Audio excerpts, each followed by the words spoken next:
Monday, March 21 to order. Please call the roll. Commissioner Bach? Here. Commissioner Stoker? Here. Commissioner Jim Schaefer? Here. Commissioner Lemke? Here. Mayor Worth? Here. We have a quorum. Barely, but we have a quorum. The first item on the agenda tonight is approval of meeting minutes from February 28th, 2022. Approve. Second.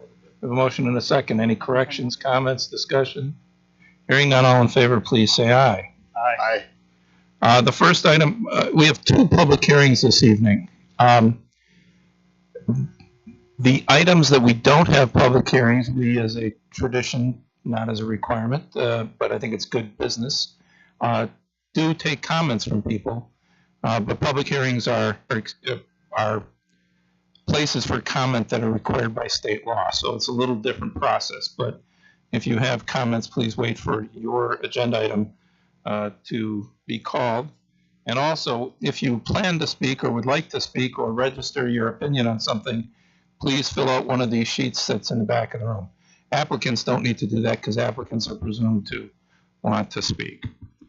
So the first public hearing is for... Mayor? We were requested to, can you turn the volume up on the mics a little bit? Sure. People don't normally have a problem hearing me. Is that any better? Oh, yeah. Yeah, much. thank you. Ethan in the closet asked for that. Still there? Okay. So if you didn't hear me, if you would like to speak on an item, please fill out one of these yellow slips and give them to staff. The first item on the agenda is a conditional use grant approval to allow for expansion of research and development at a facility at 12250 Corporate Parkway. Is there a motion to go into public hearing? So moved. Second. We have a motion and a second. All in favor of going into public hearing, please say aye. Aye. The ayes have it. Did anyone register for this to speak on this item from the No, public? Mayor. No. If not, is there a motion to close the public hearing? So moved. Second. We have a motion and a second. All in favor of closing the public hearing, please say aye. Aye. Jack, is there anything you want to add to the? This is a relatively minor request. This, the original conditional use was approved in 2016. This is for major pharmaceuticals. There was an area on their floor plan that was identified as warehouse. They are converting that area for APIs, which are active pharmaceutical ingredients. All the conditions from our previous approval are remain in place. They do have scrubbers on the buildings that help neutralize odors from the surrounding area. At the most, they'll have up to 25 employees at the site, and there's about 65 parking stalls on the premises, so we don't see any issue there. And the hours are not changing. They're 8 to 5 weekdays, which is consistent with all the other businesses in the area. So we're supportive of it. The applicant is here if you have any questions, but other than that, we recommend approval. Does anyone have any questions, or does anyone want to make a motion? Motion to approve per staff's recommendations. Second. We have a motion and a second to approve pursuant to staff's recommendations. Any discussion? If not, all in favor, please say aye. Aye. The ayes have it. The next item, the applicant is seeking conditional use grant approval for a wellness center, including nutrition and detoxification treatment at 1025 West Glen Oaks Lane. Is there a motion to go into public hearing? So second. There's a motion and a second. All in favor of going into public hearing, please say aye. Aye. Doesn't appear that anyone's registered to speak on this item. Is there a motion to close the public hearing? So moved. Second. We have a motion and a second. All in favor, please say aye. Aye. Again, this is a relatively minor request. The only one a little bit different about this one is the actual use of a wellness center is not specifically listed in the B4, but the B4 does allow some flexibility with staff and the commission to interpret a use similar to what we have in the code already. So we kind of felt this was similar to a fitness center because of the nutritional aspect of it. It's a one-person shop within an office building, and she sees clients on an individual basis in a relatively small office space. So we don't see any issues with this, and we do recommend approval. Is there a motion or questions? I move to approve with staff recommendations. Second. We have a motion and a second. Any discussion? Hearing none, all in favor, please say aye. Aye. The ayes have it. The next item on the, was there anybody no? Okay, no, okay. The next item on the agenda, we have two consent items on the agenda. For people watching, consent items are items that If you're the applicant, thank you very much for opening your business in Mequon. We have two consent items on the agenda this evening.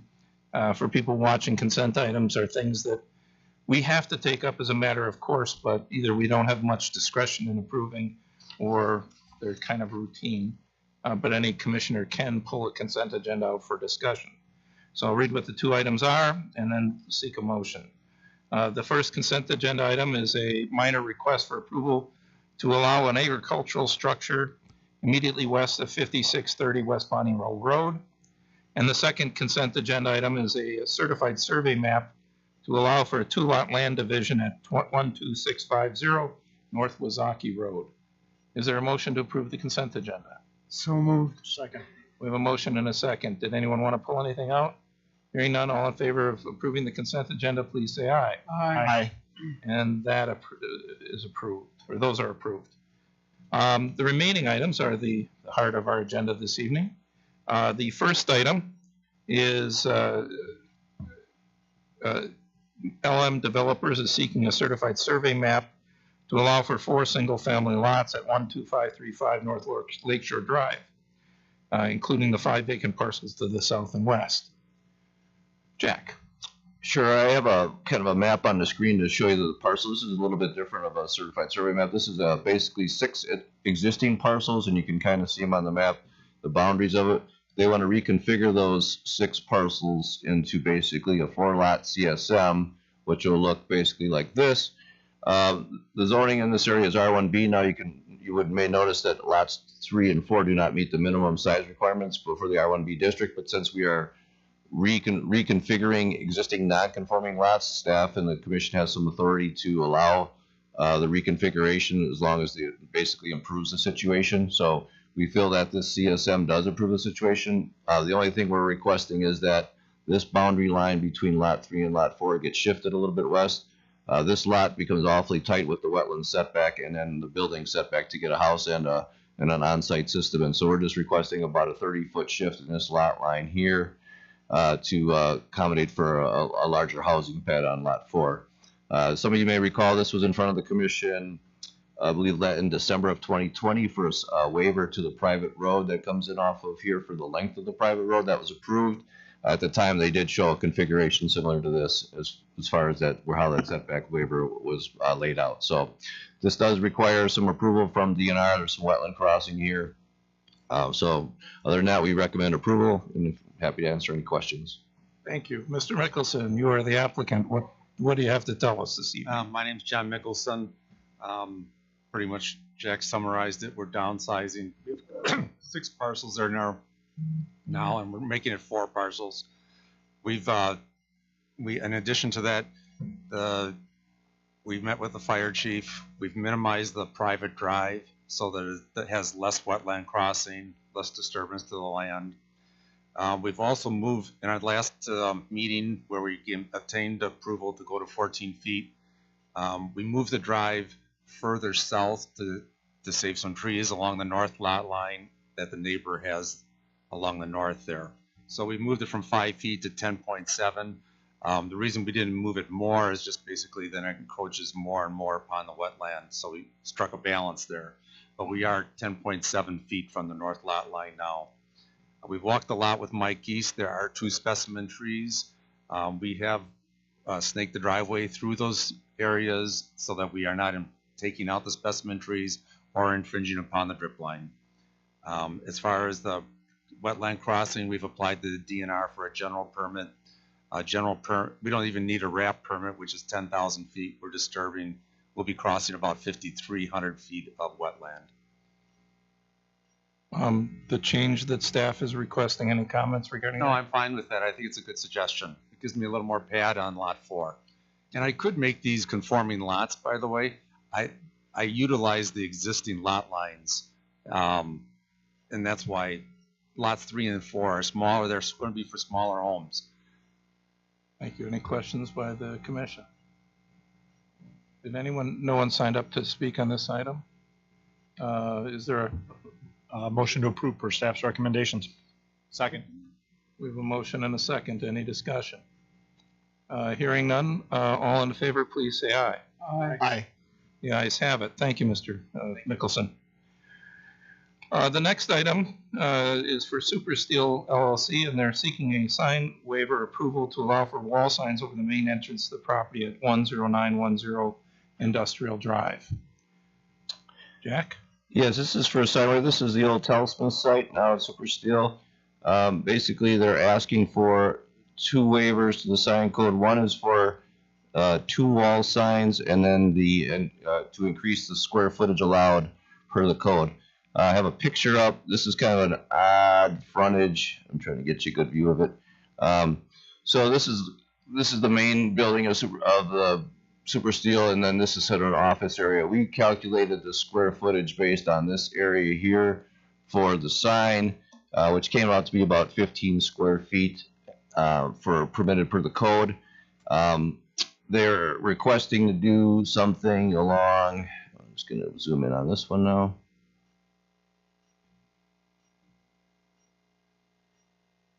So the request is to basically do this lower sign. Zoom in a little bit further. Basically, this sign is the request. This is about 70 square feet of signage, two separate signs. Their rationale is that while it's one company, they have two separate brands, and they need identification for both of those brands. The code would allow a sign. Basically, this is a code compliant sign. If this was combined into one, it would be code compliant. Obviously, with two separate signs, it's not compliant. In this case, staff is not supportive of the sign waiver for several reasons. One, the freestanding sign at the front entrance into the parking lot has two signs that identifies both. This is the only customer entrance into the building, so we don't feel there's a need for having two signs here. And if there was a need, they could add some window decals or something on the doorway or within the interior of the building. So we would recommend only one sign here. Now, again, we can't regulate content, so they could use the one sign to put whatever language on there as long as it was compatible with one another and not consider two separate signs. Some of you may recall this was the same issue we had with the Freighter Hospital on Port Washington Road. So in this case, we are recommending denial of the sign waiver because there's really no topographical issue or hardship here that would need to be met to comply with our code standard. So thank you. Thank you. Sir, you're here representing Super Steel? Yes. You identify yourself and My name is Paul Kaminsky with Elevated Identity Sign Company. what would you like to tell us? Well, could you zoom back out to the full elevation drawing? Because you mentioned that there's only one entrance here on this facade, which actually, if we can look at the full elevation, you see that to the right, there's another entrance there to the right under where it says 15 feet. And then there's also a third entrance if you go further to the right. So with what they're having is problems with people going to that right-hand entrance that are looking to do business when reception is at the left entrance. There's also a third entrance down around the corner on the left side too. And I guess I also would take a little umbrage with the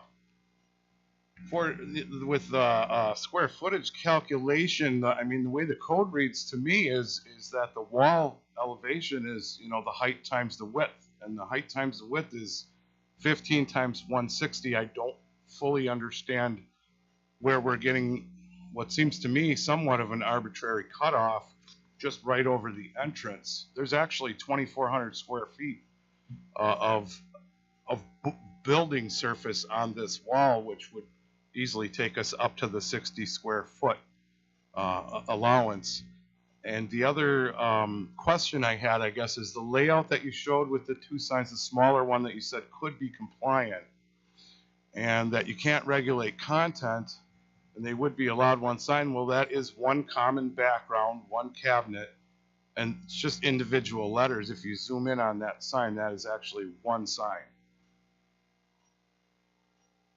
Yeah, but he's saying you can put both of those on there if you want to. Right, which we would like to, But it's the size that we're talking about.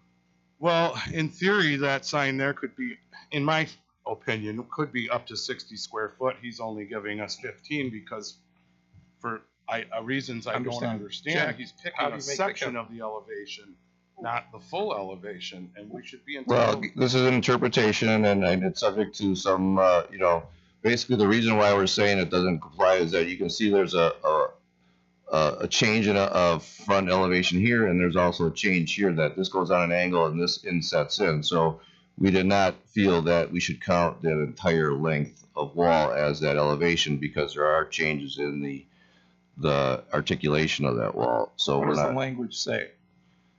It says 2.5% of the wall area. It doesn't really define it. We've interpreted that. I mean, over the years, we've tried to interpret it as best we could, but there's a level of interpretation with regard to that. And even if you do count that entire thing, you still are maxed out at 60 square feet. You don't get anything over 60 square feet Sure, regardless. and that would be perfectly fine. I mean, if we could have the single face wall mount cabinet at 60 square feet with the two brands on the one cabinet, we would be very happy. And if you were, typically, again, we would say that's still two signs because there's two separate and distinct signs. There's a gap between them. When you calculate sign area, you have to take the smallest polygon around the entire sign. So in this case, he's showing the signs at 8 and 7, but that's only the two signs. You have to take the polygon of the entire sign area, just as a clarification. Okay, but it's a common background. It's a common cabinet, a common power source. Well, I'm not, maybe other people understand this last is viewed. Are you saying that, I mean, you still could have the full language, it's just a question of how big the sign face is, right? Well, again, it's our interpretation that they should be a compatible sign. It should be one sign, so that it doesn't look like two signs next to one another. But that's going to be a subjective. Why do they look like two signs next to each other? Well, they're completely different font. They're different colors. There's nothing. Aren't you then interpreting content? Not by looking at font size, font style. I think that's not content. Content would be looking at the actual language. But again, if you do view it as one sign, you take the smallest polygon around the entire area. Is how you calculate the square footage. Right. Okay, It would questions? still from- be well under questions? 60 square feet. Yes, sir. Identify yourself if you want to say something. My name is Stephen Ox. I'm the Chief Executive Officer of Super Steel, and just wanted to lend my 2 cents as to that. One of the things that I wrote in the letter, I don't know if anybody read and digested the letter, we brought a bunch of jobs to Mequon from Indiana and consolidated the factory to reap the benefits of a joint consolidated one-site location. We moved from Milwaukee here, as well as our Sabre operations that we acquired from Indiana here. And part of that has lent itself to some confusion with our customers, with our suppliers, supporting Super Steel and or supporting Sabre. So this is why we need not one, but both logos, which you add that location. And what is also an issue is when you drive by the building, which I've done a number of times, a sign on the building you can actually read and see for a period of time that is digestible versus right at the sign, you'll drive by that, you won't see it, and that's lent to a lot of confusion when they're going to Rockwell or Jorgensen and other places and call us to see, okay, the address is here. So we're trying to mitigate that effect and that reality. Just one second. I don't know how this is going to turn out, but the city is embarking on a rewrite of its sign code right now. So if you don't like what you hear tonight, maybe it gets fixed, or maybe it gets worse in the rewrite. Mr. Bach. Is there any other wayfinder signage, or is there any other wayfinder signage, or is it just on the road? I mean, is there anything else there to direct you to this door, or can you put anything else there? Is it possible? Right now there's an entrance sign that has both names on at the parking lot, and as you turn in, I couldn't see the entranceway from the street. So when you're looking at that main entranceway sign to get into the parking lot, and once you're in the parking lot, there's basically nothing right now. So that's where, and I was told that's the main entrance for both of the two separate brands, is the same entranceway. So our opinion was one sign over that entranceway will direct people to that entranceway. Mr. Stoke. Given the subjectivity of the space you're using to calculate the square footage, I struggle with only allowing the 41-foot area, given the fact that there is another entrance, probably 60 feet, 50 feet away. It's my opinion that you should be using the whole front, in which case he would certainly qualify for the 60 square foot minimum. Am I correct that the current sign that they're looking to do is 70 square feet? So yes. So it would have to be shrunk to the 60. I also personally feel that the actual look of the larger sign looks better than the smaller sign. I think the smaller sign gets lost. I understand that has nothing to do with code. But I think I could argue very easily that you should be using the entire frontage of that sign. And if it's not clearly defined in our code, how you define the area that you're calculating the square footage off of, I think you could make a very clear argument. And in my mind, I can justify going with a larger sign in this case. Plus, given just where this is and driving by it, I think a larger sign is more practical from a practicality standpoint as well. So I would be supportive of the 60 square foot version of the lower sign. Anybody else? I would agree. I've been in that parking lot, and it is a little confusing as to what the front door is. So I think it makes sense to have a sign over that door. I think it makes sense to have the two brands represented. It's a big building. It can support that size sign. And yeah, I think that it looks correct at the 60. And just had there not been another entrance or two other entrances, then I would think your calculation would be correct. Yeah, again, it's a subjective thing. Every building's a little bit different. We've struggled with this on other development. I mean, if you remember, the Quality Auto Body had a couple different articulation changes, and how do you draw? What's the 2%, 2.5%? It's not something we should definitely note in the new ordinance. Yeah, I guess, maybe, in a case like this, you could almost treat it like a multi-tenant building where you're allowed at least 30 square feet, if you get a facade that's lower than that. So here's what I think, and I have voted against most sign waivers since I've been on the planning commission. But I agree with Mr. Stoker. I'm not sure this is a waiver. It's an interpretation. I do think there ought to be some consistent rules. I think this is, when you redo the sign ordinance, it ought to be clear what we're measuring, so that then people can debate over whether the measurements are accurate. As far as the two logos, I really hesitate to argue that one sign can't have two logos on it. And I do think that that the fonts have to be the same or what have you, because I think it is one sign. It's one sign indicating that two businesses are there. And I think that's getting too involved in, and it may be similar to what we used to do, but that's getting too involved in deciding what people put on their signs. So I support the 60 feet with the two logos. It'd be nice if it was kind of centered over the door, but because it kind of looks like it's shifted to the left. I'd make that motion. I will second. We have a motion and a second. Any discussion? Hearing none, all in favor of the motion, please say aye. Aye. Good. Have a good evening. And again, thank you for your business in Mequon. And the last item on the agenda, and this is not a surprise, but I'm assuming that's what most people are here for, is the proposal on the west side of Swan Road for a rezoning and a concept plan approval for an 84-lot single-family residential development, 1,200 feet north of County Line Road, to be known as Swan Ridge Farms. Jack, is there a representative? If there's a representative of the developer, please come up.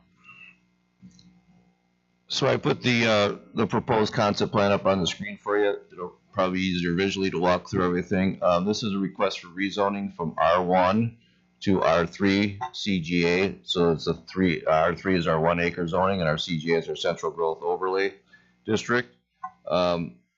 There's about roughly 86 acres after the dedication of right of way, which their yield plan actually shows 84 lots. There's a note in the file that one of the lots is non-compliant, so they'd have to drop one down to 83. The lots range in size from a half acre to 0.71 acres. This would require a change to our sewer service area to incorporate this area into the sewer area. There's one lot that's shown way off in this corner here. This lot is not contemplated to be sewered. It will have water. Water will run down Swan, but the sewer will come in through Huntington Park. So this lot here will have water with no sewer. The site contains roughly 35% open space. It meets all the requirements of the CGA district. There are a couple of recommendations staff is making. Right now there's a transition between Huntington Park, which does not have sidewalks and has more of a rural cross section, to this development which has sidewalks and more of a curb and gutter system. They're making that transition basically in this area here, and then this area here. We're recommending that the sidewalk be extended all the way up to the open space and come in and tie into this pathway here, and then the sidewalk would come all the way up to this location here and tie into this pathway here, and then have access to the community mailbox. So overall, that's our recommendation with regard to the cross section. They're showing obviously 2 connections into the existing subdivision that were stubbed out years ago. There's also 2 connections off of Swan. One of the requirements I believe engineering has, they want to line up the one of the entranceway sidewalk to the actual entranceway into the Mequon Nature Preserve, so that gives a little bit easier path to walk across the street. Again, there's Kevin's here from engineering. You have any questions regarding the sewer or wetlands or drainage? I'm sure I anticipate some of those issues will come up, but overall we recommend approval according to the conditions in the report. Thank you. Thank you. Gentlemen, let me explain how this is going to work. Staff made their presentation. I'm going to hear from the developer for a couple of minutes to hear what they'd like to add. We'll then take comments of people who have registered to speak. Then I'm sure there will be some questions raised during those comments. Our public discussion isn't a back and forth with the public. You can raise some questions. We'll try to get you answers during the course of the hearing, but it's not a debate. And then after the commission has had a chance to ask questions of staff, maybe get the questions you're raising answered, we'll debate it and do some sort of motion. Tonight is not, there will be no decision made tonight. Tonight is a recommendation to the Common Council for a rezoning. And so recognize that whatever happens tonight, it has to go to the Common Council for 2 meetings.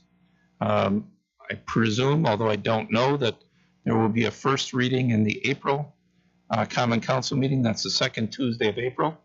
At that meeting, there is generally no discussion. It's simply announced that this is on the agenda and will be taken up the following month.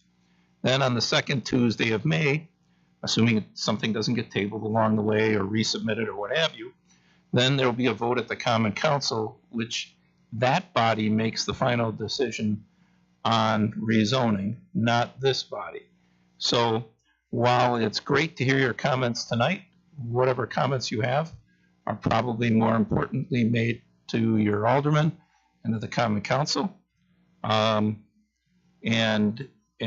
so I just think it's worthwhile if you understand how this works. So, gentlemen, please introduce yourselves and tell us what you want to tell us. Good evening. My name is Joe Vukovic. Can you guys hear me on this? Yeah, pull it a little closer. Sometimes they're... Okay. Let me see if I can turn it up a little. Oh, that's the wrong one anyhow. Speak again. Any better? Yep. Okay, good. My name is Joe Vukovic with Point Real Estates, and I'm representing the developer, Mike Herrick, for the development of this property. And I want to thank you for your time tonight listening to our proposal. We're really, really excited about the way the layout of this property turned out.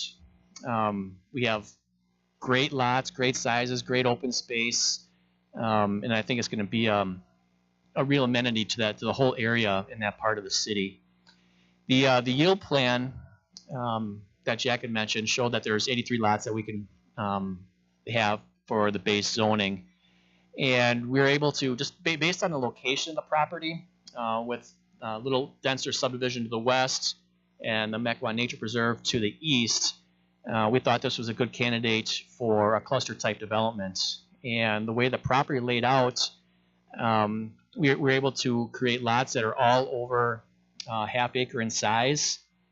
And with the open space, there's all kinds of connections between the various cul-de-sacs and the neighbors to the west and the Mequon Nature Preserve.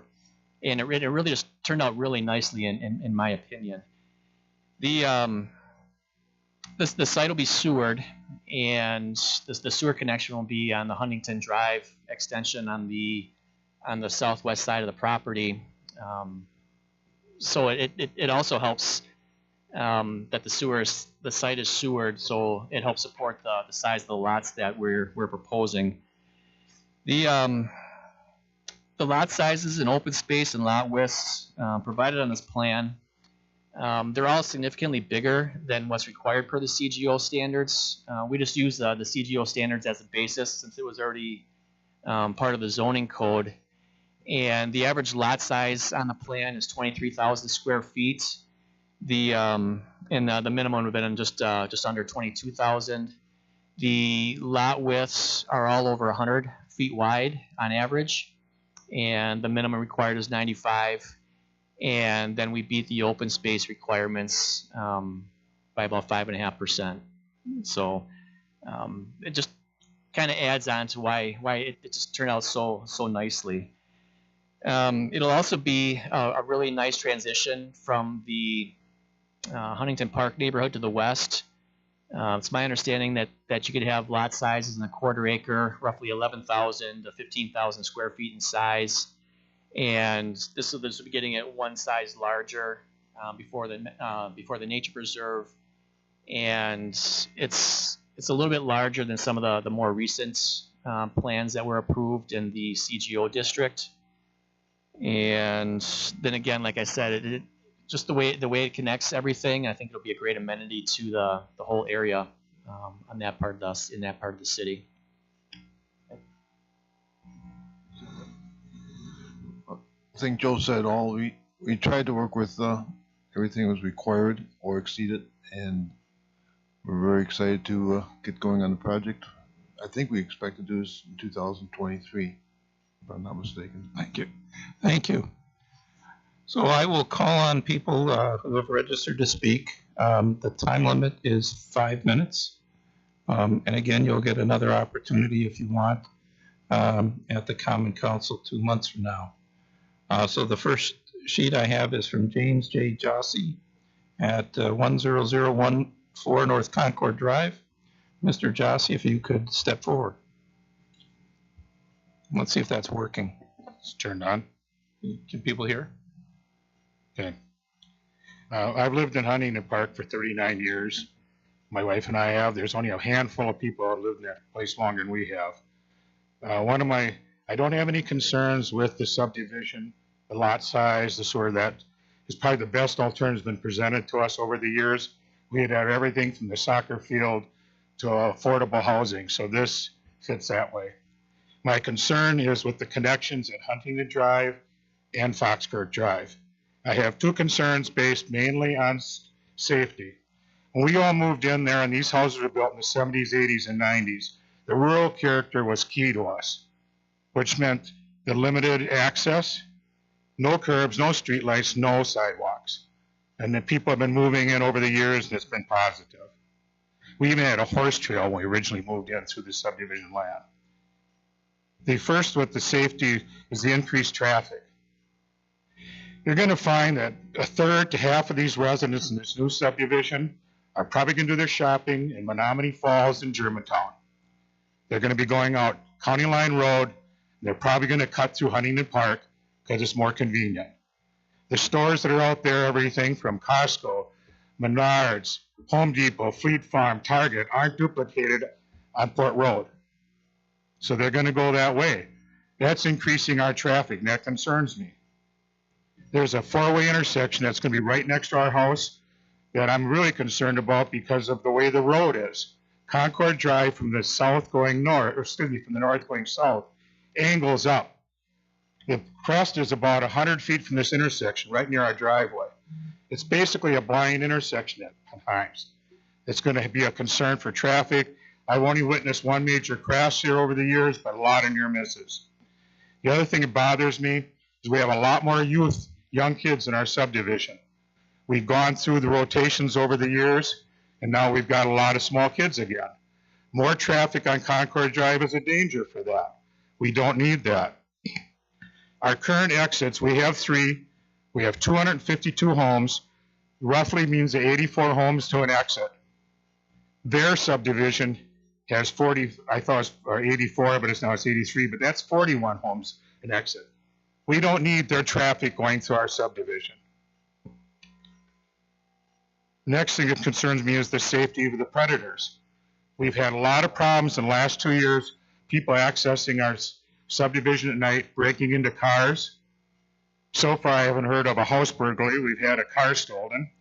Since Christmas, March 12th, we had a 4:30 in the morning at Hayden Court, a car that was broken into, or excuse me, that was people walking up and down the driveways making noise. And another resident said the same thing was on Stanford Drive. This information is from our Huntington Park Facebook group. I've got the names I'm not using because I did not ask their permission, but I've got that detail. January 28th, we had a repost by one of the residents. A car was stolen right next to us on Dodgers Bay Road. During the day, 12:30 p.m., the lady drove in, scared the person out of her garage, so they didn't get the car. On January 27th, one of our residents walking, Mequon police stopped him and said they were looking for 2 men that stole a BMW out of a garage on Hunt Club. These are all different parts of our subdivision. They got away. Apparently somebody had a security camera and showed the license plate. Plate was stolen. On the 25th of January, the car door is open on Stanford Court, but nothing was taken, luckily, of value. Also on the 25th, a resident reported near the entrance of Concord and Swan, 2 cars were broken into, doors were left open, 1 battery is dead, but apparently nothing of value. Now, I expect none of these cars were locked, but it doesn't matter. People are in there looking around for opportunities. And then Christmas Day, this was reported on the 27th of December, one of the residents, I expect they have a security camera on Andover Court, said a predator came into the driveway and tried to open their doors. So we've got more activity going, so we don't need more access to our subdivision. And this is easier access, we're adding 2 more. Now, I'm retired, I mow my lawn during the week. I've got to close my garage door when I'm mowing my lawn or I have friends in our backyard. We didn't move into a neighborhood that was that way. I would guess I don't know if you have to do that at your houses, but that is something we got to try to solve. So adding 2 more entrances is not going to solve that. I'm starting to investigate security cameras. I fortunately hold a concealed carry permit, and I've been looking through the Wisconsin Castle Doctrine, which I will use if I have to protect my property. In summary, I don't think the residents in Huntington Park deserve to have the hassle. It's going to be related to these 2 connections being put through. Our exit and entrance have been working great for decades. There's no reason to change them or add to them. It's not broken. Why try to fix something? I do think a good alternative would be put a walking path, bike path in those 2 spots. Huntington Park residents could walk or ride their bike to Mequon Nature Preserve. Your residents could walk or ride to Lemke Park. Otherwise, to have our streets there has no value. Thank you, Thank you Mr. for your Josie. time. The next person registered to speak is Jane Chavaco of 10129 North Swan Road. Ms. Chavaco. I hope I'm pronouncing your name correctly. Chavaco. Yeah, thank you. I actually live in the original Gittinger farmhouse. It was built in 1861, so it's been in that position for 161 years. And when I moved in, I also was very drawn to the rural nature of the neighborhood. And when the city developed the 5-acre minimum, it was very exciting for me because then I knew that when the day came when this was no longer going to be farm field, but was going to be subdivision, 5-acre minimums kept a very large amount of open space for me. So to go from 5 acres to what now you're saying the acres, the lot sizes are actually, you said 0.5 to 0.71, means that this is extremely dense. I'm going to echo that gentleman's sentiments that it's a lot more traffic, it's a lot more construction noise. I am concerned about the safety. We also have a lot of water problems on that property. There's large collections of water up on the right side and about the middle, and I think someone else is going to speak to that. And I would like to see the exact details of the stormwater management, because if you're just going to put in a bunch of swamp and we have more mosquitoes, that would really be a problem. And I also feel that when we develop this, I would like to stick to the R1 5 minimum zoning and maybe go down to R1B to 2.5 lots. This to me is way too congested. And I'd also like to see the city require that the developer cover the costs to connect the existing homes to water and sewer. I'm not sure what that 84th lot was going to be. It was probably going to be a holding tank. I just think that as long as this is going to be subdivided, there's going to be plenty of profits going around, and connecting us to water and sewer seems like a reasonable thing to do. 16 homes on 5-acre lots versus 84 homes, that's a very dense subdivision to be going in right here. If we don't keep to the 5-acre minimum here, where are we going to keep the 5-acre minimums? Thank you. Thank you, Ms. Javaco. The next person registered to speak is Timothy Spears of 9211 West Stanford Court. Mr. Spears.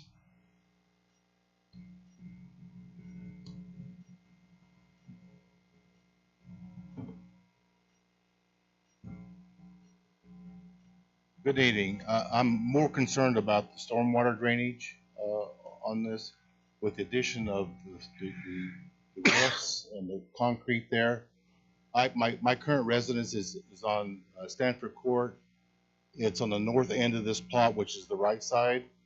Currently, the water drainage runs right along the edge of between my house and the next house. Currently, about once or twice a year, the water drainage runs through there and actually floods the street for several hours before it actually is able to clear out. My concern is, with the additional of concrete and roofs, the speed of the water coming through there will add additional volume and speed through that area. The drainage of that is for the right third of the picture here, drains all the way down through between that area. I'm not sure where the plan is, the water or how to hold it, but I think that needs to be a big concern. The water goes down through here and then crosses the street in front of my house, and then it meets up with a creek that goes down through there. It backs up through that creek sometimes. So that's my major concern, is to really evaluate where that water drainage goes from here, as well as through downstream from there until it gets to the Rack River. Thank you, Mr. Spears. The next person registered to speak is Andrew Benversi. Mr. Benversi.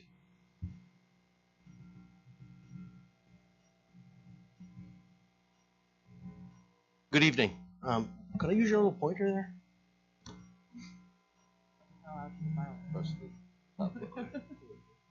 Give it back.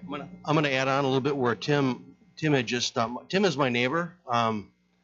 And the area he's talking about regarding this water issue is related to this area right in here. Generally, there's a pond there that my kids used to skate on, or the ducks and geese have at it in spring or in fall. But there's a lot of water that runs off anywhere between this point right here, this ridge. There's a ridge, maybe hence the name, Swan Ridge. But there's a ridge, and the water from this area of the field runs concurrently this way to the north. It evacuates through Tim's property and his neighbor, and I'll just remind people that only in May 17, 18, that area, 2020, I believe it was, we had a 2-year rain event, and during that time we had 2.5 inches of rain, and the water did go across the road, and it continues for several hours. Not to mention the water that probably goes in their basements, Tim's and the neighbors to the south of him. So my concern is the same. This water area right here needs to be abated somehow. Can't make it any worse. I don't see a plan for that at this point. It's probably going to come, but I'd like to know if there's going to be a retention pond or a detention pond, or what strategy that will be employed for water mitigation on this end of the lot. And then I would remind people that on this end of the lot down here, this is land that Huntington Park leases right now to MMSD for water mitigation right now, to take water from the Trinity and Little Menominee Creek that runs over to the nature preserve. So with the housing that you've got planned on here, there's going to be a water impact on our neighborhood for sure, because you have to account for the roads, the driveways, the sidewalks, and I don't think the green space that's proposed is going to take care of that unless you have a good plan for grading. The entrances, I would also concur, don't make a whole lot of sense for us, other than people taking shortcuts. And I would point to the subdivision up in Knightsbridge, I believe, where there's two subdivisions that are butted together. They have a bicycle path between the two properties, which prevents cars from traveling both through the properties back and forth. I don't see a real merit to having any car traffic between these 2 points other than sewer connection. It just doesn't make sense. So the entrances, the grading plan, whether or not it's going to include any kind of detention or retention. One holds water throughout the year, one would be a mitigation for temporary use, and then it would empty. So we don't want to have mosquitoes either, but and then this property, I'm not sure what this deal is over here. If that's going to be a single property, if it's large enough for a well, then if that's the deal, well and septic or standalone, or I don't know if that'd be 5 acres. Thank you, Mr. Brinford. Thanks. The next person registered to speak is Jennifer Watska, Ms. Watska, of 9317 West Stanford Court. You must be Andrew Yes, Watska. I'm Andrew. You It's both supposed to be for registered. Andrew. I apologize. I'm Yes. guessing you decided to consolidate. Yes. I obviously I agree with everything everybody has said to this point. I apologize. I'm not a professional speaker, so it won't sound that professional. But I'm really against or opposed to the rezoning of this area as far as taking it outside of the 5 acre category. Me and my wife moved into this area about a year and a half ago, and one of the main reasons we moved into this area was because it was a very country spot. We lived for the last 14 years up in Tomahawk area, and one of the reasons we moved into Mequon is because it's a very rural, very country setting, and near the city, obviously. And I think that's a luster for this community.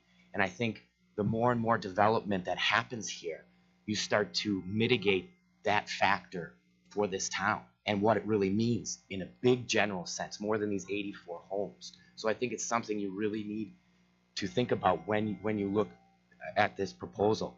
I have no problem having buildings being done here, the 5 acre lots. It's more space, more open space, like she said, 16 homes or so forth. That's the idea. That's the idea we moved into this neighborhood for. That's the idea of this country setting that we liked. That's huge for me, just so you know. The second thing is the water level. The water level in this area is unbelievably high. It's ridiculous. Everybody I talk to, everybody I look at, every time I walk down the community, I see sub pumps pumping outside water from their basements constantly. You can't take a walk unless you see some of the water levels high. It's a high level. There's a high level of water here.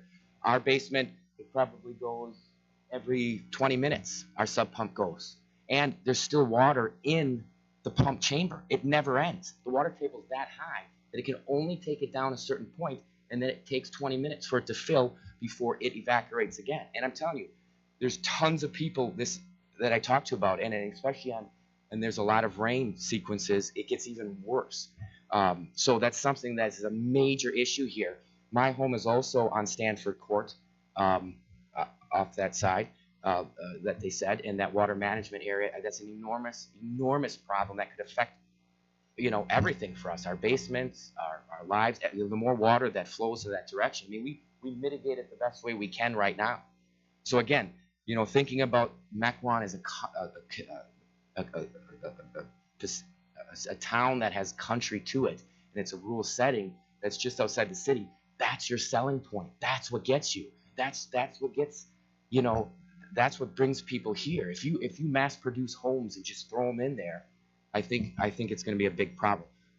Also, I think it's really nice to keep more of a country setting around the nature park as well, and not to mass produce homes all around it. I think that's a big selling point to Mequon, is people that can go to that rural country setting. So sorry I talked too much probably, but this is our whole life. So I hope you guys really think about this as you make decisions and as it goes up the line further. So, thank you.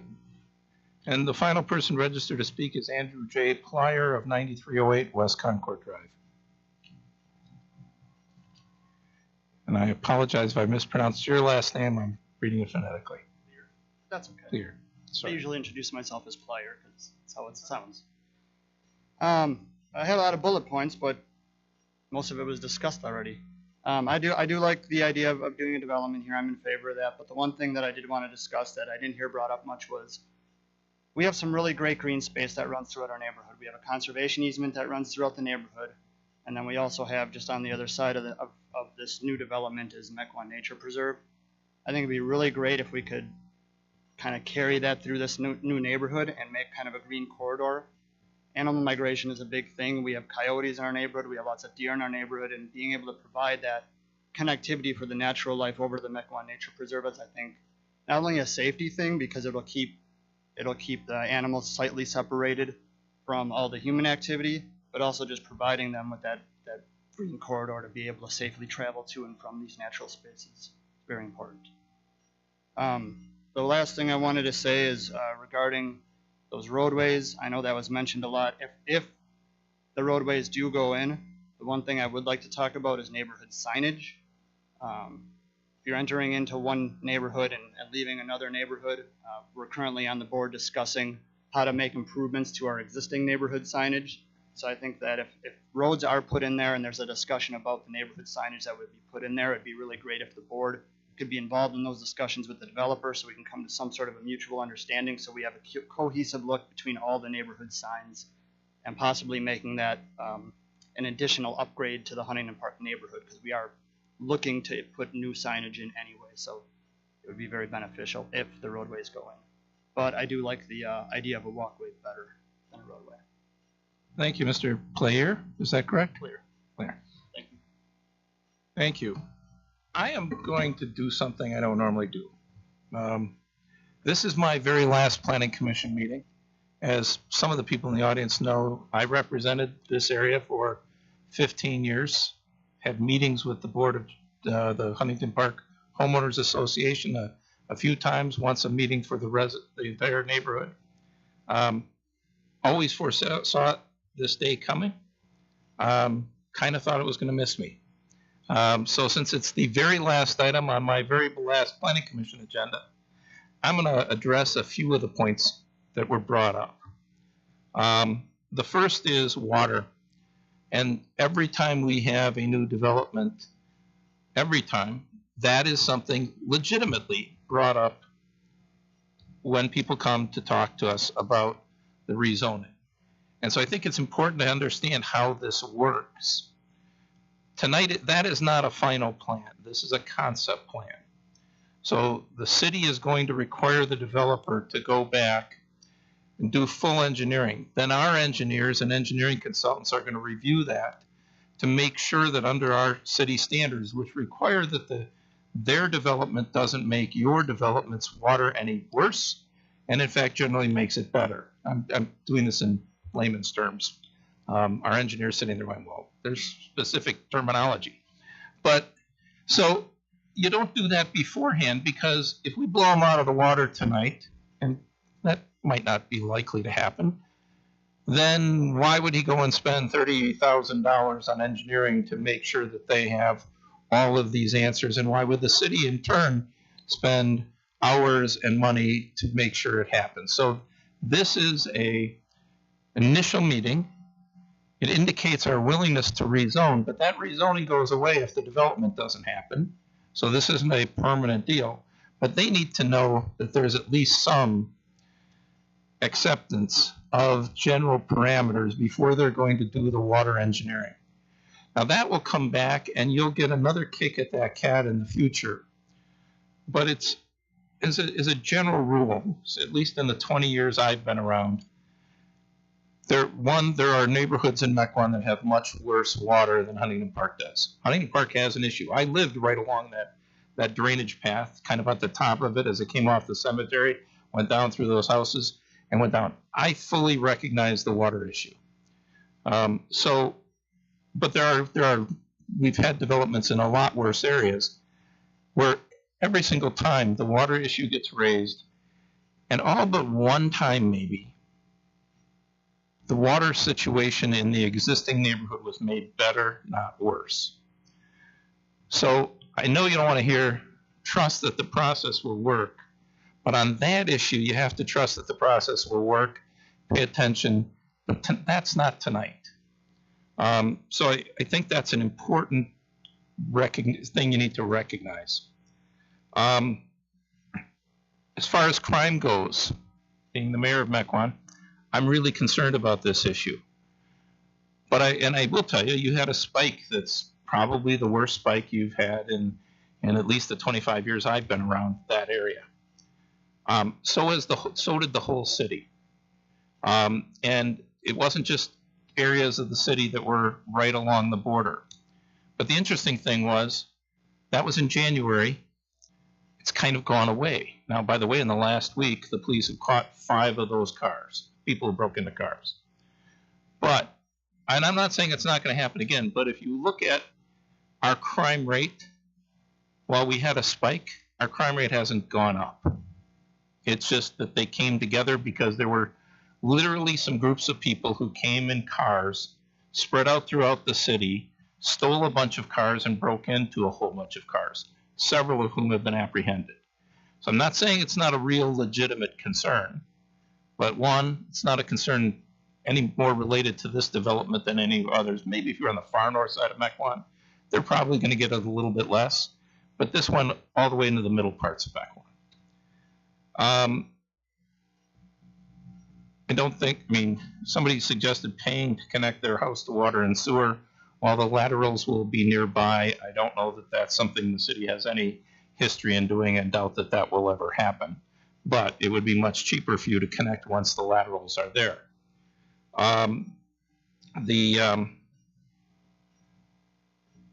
The keep zoning, though, well, the connections, I don't know what this board and what the Common Council will do. I won't be on the Common Council when it's voted on. I will tell you, I think connections are good for the community. I think they're good for plow trucks and school buses and fire trucks and police. That neighborhoods are made safer when they're connected. That people don't, and frankly, I really truly believe that your neighborhood will use those connections more than this neighborhood will use those connections. Absolutely 100% confident of that. You disagree, I can understand. Difference of opinion. I don't think it, maybe I don't think it makes sense to go where you can go a few feet and get onto a road that goes 45 miles an hour, to go backwards, go through a subdivision where the speed limit's 25 to go out to the road. I only did that a couple times in 20 years living on the north side of the subdivision trying to get to county line, and that's just because I was interested to see what was going on in Huntington Park. I don't think that's a likely scenario, but other people may disagree. The Common Council might disagree. That's been a bone of contention as long as I've been on the council. Sometimes it happens, sometimes it doesn't. So let me hit the, I'm just trying to make sure I hit the issues. So the big issue that several people raised, that's the rezoning. A couple of people moved in now thinking that that was going to be 5 acres. One resident's lived there a long time thinking that was going to be 5 acres. I am an advocate for 5 acres on the north and west sides of the city. But I also think you have to look at individual properties. And somebody says, if you're not going to hold the 5 acres here, where are you? But this is a unique, I mean, this is the kind of property that at least makes you scratch your head. Why? Because it's surrounded by properties that aren't 5 acres. It's a relatively small property. It's also long and narrow. I think, frankly, 5-acre lots would look really weird on this property because of the configuration of the property. But where do you hold the line on 5 acres? It's the vast expanses of the city that are rural. Here, this property's closest neighbor is your subdivision, where your lots are smaller than what by and large. There are some exceptions, and certainly Hunt Club is an exception, but smaller than what's being proposed for this development. You have the next closest subdivisions are Brighton Ridge and Knightsbridge. Yeah, which are all, well, I was going to get to the central growth area. But I'm going to get to Highlander, central growth. I'm talking about the existing long-term neighborhoods that are there. They're all a 1 acre or 3/4 acre density neighborhoods. So you do have the Highlander and the Vermont developments that are just south of Brighton Ridge and Knightsbridge. And those are the type of zoning they're looking for. The closest subdivisions other than your own, which is also smaller. So this is a consistent use of this property in this area. And you do have the benefit that you will keep a rural feel because west of you has a rural zoning and it is part of that great expanse. North of you, you've got the cemetery, which actually is the most dense zoning we have in the city, but not a whole lot of buildings. And east of you, you've got the nature preserve, which when that came about 20 years ago, I thought was the biggest boon for this area. But one thing you ought to recognize also about the development of this site, which was the same problem when Highlander and Vermont were being proposed. And there were lots of people, far more people who came out in opposition. What ended up happening is the values in Brighton Ridge and Knightsbridge went up because of the adjoining new subdivision. Why? Because frankly, and while I lived in Dodges Bay for a little over 20 years, I now live in Brighton Ridge. People would come and look at the new homes being built in Highlander, and then they'd see the home for sale in Brighton Ridge and said, why would I go buy that new home in Highlander when for the same money I can get a nicer, bigger home? A little bit used, but those are different buyers. He's saying, well, there's some people who want the new home, but it will, one of the concerns I've always had, one of the nice things about Huntington Park is it's in a pretty rural area.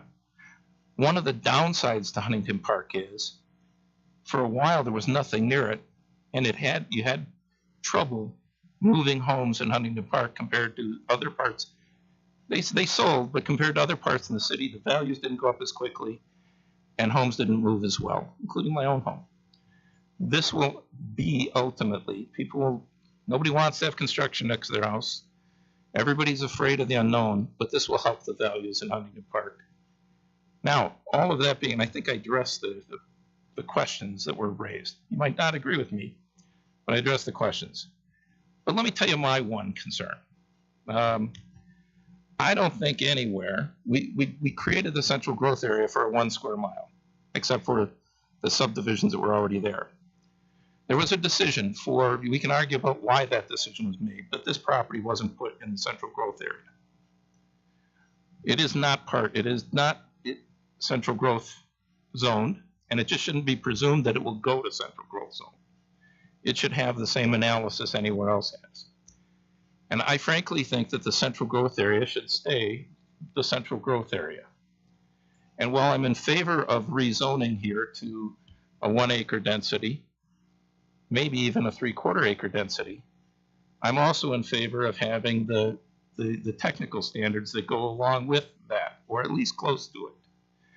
Now, Knightsbridge and Brighton Ridge have a PUD. They're also B3, but R4. Excuse me, R4. But same thing, right? No, excuse me. This speaking. But they have wider lots. Not saying you need to have fewer lots, although in reality you'd end up with a few fewer lots. But I don't think a lot should ever be less than 110 feet wide. We did it in central growth because there was a public policy goal that was kind of generally accepted in the city that we wanted more kids in the school district. The school district population has largely stabilized. And I think a little larger, a little wider lots where people can actually turn their cars in from the side where garages aren't stuck in the front of homes consistently adds value and makes for nicer subdivisions. And while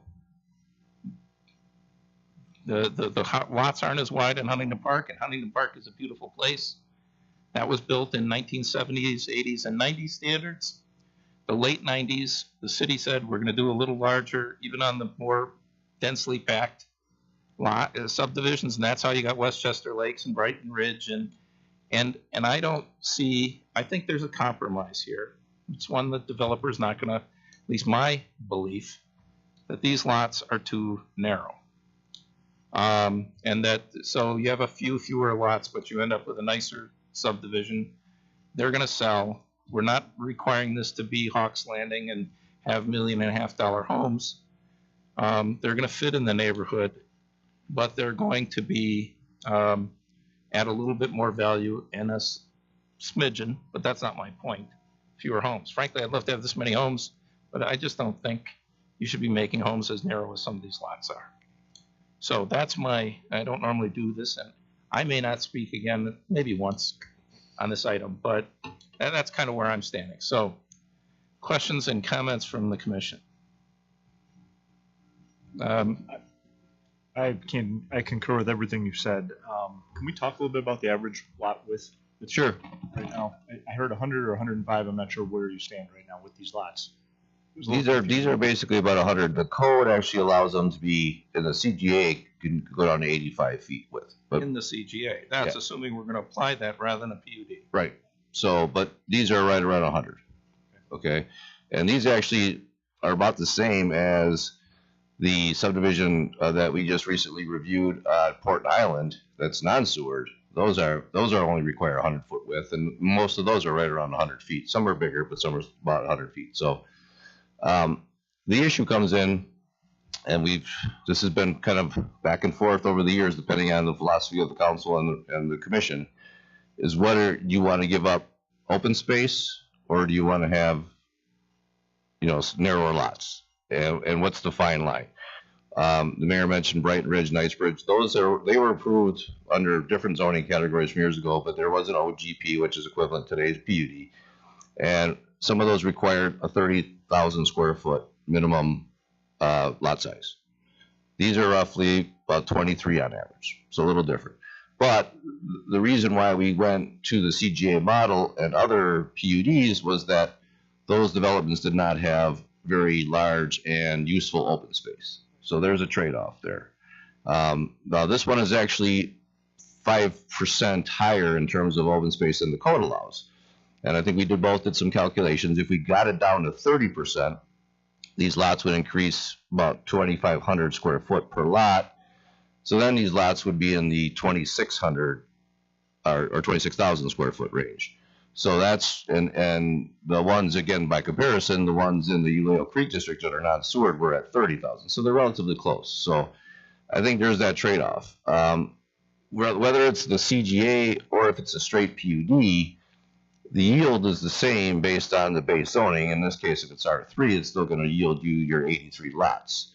So the difference, the PUD would allow them to basically create a design with no parameters that we would negotiate and argue back and forth with. The CGA actually lays out those parameters. So if we did not want to go down the CGA path, I guess we would just need to know from the commission and the council what direction we want to go that's different from this. Because I think if we started from scratch and we went through the PUD process, I think staff would probably recommend something very similar to what you see right now. So if you think we want less open space and larger lots, that's something we should talk about and we need to know going forward. So hopefully that helps. To the developer, have you analyzed these lots? What percentage of these lots do you see being able to have side loading garages versus front loading garages? Has there been any analysis based on this layout? We haven't looked at that yet. At this point, we didn't think that was an issue. So we could do probably do some canted garages. Canted or courtyard or yeah. My opinion, the mayor said a lot of things. I used to live in Huntington Park as well. I've also lived in a couple of the other communities close to this that we've been referring to, Knightsbridge. I think this fits amazingly well. Given what Huntington Park is, you're looking at lots that are larger than most of the lots in Huntington Park. For all the reasons the mayor's brought up, the connectivity, I too agree with him. I don't see the traffic cutting through the south side of Huntington Park through a 25-mile-an-hour zone. I think they're going to come out on the Swan and they're going to cut across county line. Is there going to be some traffic? Absolutely.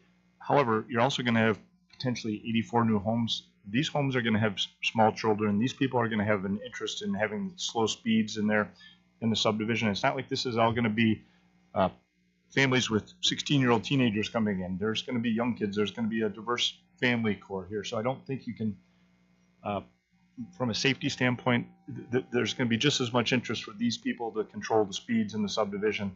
I don't know if the city would be willing to entertain speed bumps between the connectivity points or anything like that, but even where they are, the connectivity points, other than potentially the southern one, that does make for a long straightaway going east to west. I could see that potentially getting a little faster, but it's just not a huge concern of mine. As far as the open space, and the reason I like this concept is I feel like this has just been a farm field, and 5-acre density here I think is crazy, given there's nothing 5 acres near it. It'd be a waste of a potential sewer area for 5 acres, and being a developer myself, I know it just would not work financially. There's just no way. I like this concept. I like this density. I think it feels right. You've got one of the biggest open areas in the city immediately to the east of here and to the north. Obviously not something that's usable to the north, but anyhow, the other thing that I would say is let the engineering, those concerns about the water, the mayor said, let the engineering do the work. I developed a subdivision in Mequon, 2 of them now. One of them, I have 3 stormwater detention ponds that was mandated in a 30-acre subdivision with 6 lots. There's never been a drop of water in either of the 2 stormwater detention ponds.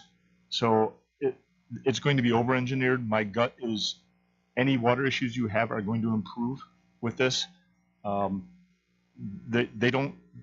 city engineering and the engineering they go through does not make it easy on the developer. So I'm a firm believer that it will do the correct thing, and it will probably improve your existing water conditions. So I actually like this density. Would it be good to have some lots that are a little bit wider? Yes, but at what expense in number and yield? And I don't know. We'd have to look at that, but I don't object to this density. Other comments, or Mr. Bach? I agree with everything that both have said and that the mayor has said. I'm struggling a little bit with the width of some of those lots as well, but I don't know about the trade-off. If you're losing some of your open space, you're still going to have the same amount of lots if you make them wider. I'm not sure how I feel about that. I mean, there on some of the minor things. That 84th lot there. I kind of agree with the staff on that one. That whatever that last one is, it wouldn't be sewered. That probably shouldn't be there. Well, they have to lose a lot somewhere, so maybe that's the one they end up losing. But yeah, it's because of this notch that's created by this existing home site that kind of leaves us as kind of a no man's land. And somebody asked about how that would be served. This would be water, so it would be served with city water, but it would be an on-site system, a mound system more likely. So. And somebody mentioned creating some buffer there. Is it on the east there? Is that where the nature center is? That whole area there? This is all the nature preserve. Oh yeah. So somebody down there suggested some kind of buffer there. I thought that was kind of a nice idea, putting some, but I don't know. That's not for us now. Oh, I forgot to address that gentleman's concept about a green belt. The south end of this subdivision is MMSD land, just like the south end of your subdivision. So there is a green buffer that comes over to the nature preserve. I'm correct on that, right, Jack? Right, yeah. This area here, well, this area here is going to be all part of the wetland area, and then there's a wetland buffer. And then somebody mentioned, and it's hard to really see on the plan, but this actually shows a little light line of a stormwater pond. And there's actually another. South of this development. South of this is all nature preserve, except I think at the very corner there's a vacant lot that's developable, but everything else is nature preserve right along here. The whole strip along County Line Road will be a green belt that goes from the west end of Huntington Park all the way There's a couple houses. There's a couple pockets in there, yeah. But basically through the end of the nature preserve. So there's a long green belt there. Other comments or questions? Yeah, I would just have to agree. I looked at the connections quite a bit. Somebody that grew up in this area, spent a lot of time in Huntington Park. I have to believe more people are going to be coming out of Huntington Park through these new roads than going the other direction. That southern end especially, it's a long way to get anywhere from there. I would think all those people are going to be coming out to Swan Road on the new road. So it's going to change the flow, but I think it's going to be an improvement. Yeah, I agree on the water. I've been on this property quite a bit, helping farmers on it. There's water issues, but the engineers are going to figure out how to deal with that. Where we hold the line on 5-acre zoning is where there's not sewer. The sewer's right here. As much as, well, we had one comment about, TDRs. I like that idea a lot, but this is an area where the sewer's right there. This, to me, makes sense to go to these densities. So I would support it. Is there a motion? No, we took comments. It doesn't usually become a dialogue other than that it never ends. So you do have the opportunity to talk to your alderman and to talk to the developer. I do think that the idea of signage and talking to them about coordinating signs that where your two subdivisions butt up makes a ton of sense. But no, we really do not do a back and forth with the public. We ask for that beforehand. Before meetings, people can, or before the next meeting. So that's not how this works. No, we really don't do a back and forth. Sorry. This property was something like this. It was sewer wars got into a bargain with the hospital, I think it was. This was changed back, changed to 5-acre lots. They would be charging the city of Mequon. And a 5-acre lot, it was bargaining chip. It wasn't there. Okay, well, I appreciate it, but we really we don't do the back and forth after the public comment section. Is there a motion on the commission? I'd make a motion to approve per staff's recommendations. Is there a second? I'll second. Okay, we have a motion and a second. Yes. I'm going to offer an amendment, and my amendment would be that no residential lot should be less than 110 feet wide.